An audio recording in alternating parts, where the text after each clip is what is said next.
तर नमस्कार मित्रांनो, चाललो होतो आपल्या रोजच्या साईटवर.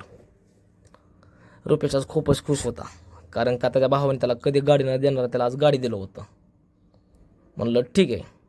मग पोचलो आपल्या साईटवर पोचलो. मग काय कामगार आपल्या आपल्या कामाच्या निमित्त व्यस्त होते. मग काम बघितलं कुठवर आले कुठवर नाही ती, कारण का त्या आपल्या बिंच्या बायाच्या लग्नामुळे आपलं का 2-4 दिवस कामावर येणं झालंच नाही.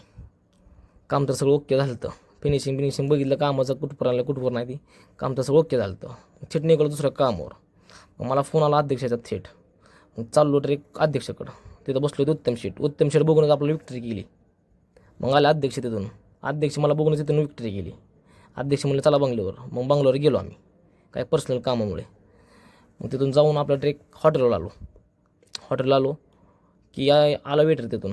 वेटर म्हणाला सर आपल्याला काय पाहिजे. मग वेटरला सांगितलं की आपल्याला शाबू खिचडी पाहिजे. मग तो आपल्यासाठी गरमागरम एकदम फास्टमध्ये आपल्यासाठी एकदम खिचडी आणला. मग काय खिचडी बघितून तोंडाला पाणी सुटलं.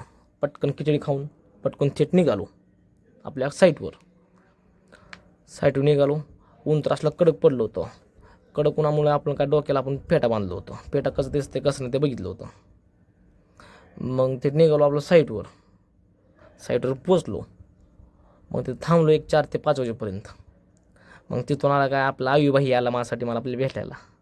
आयु म्हणला काय म्हणलं शुभम येतो येतो तो काय तुझ्या पायाला दम आहे का नाही. म्हणलं ठीक आहे म्हणलं आपलं काम तसंच आहे म्हणलं आयु. मग आयु म्हणलं माझ्याकडे कॅमेरा दाखवलं. मग मित्रांनो आजच्या ब्लॉगसाठी एवढंच होतं. भेटूया आपण उद्याच्या व्लॉगमध्ये.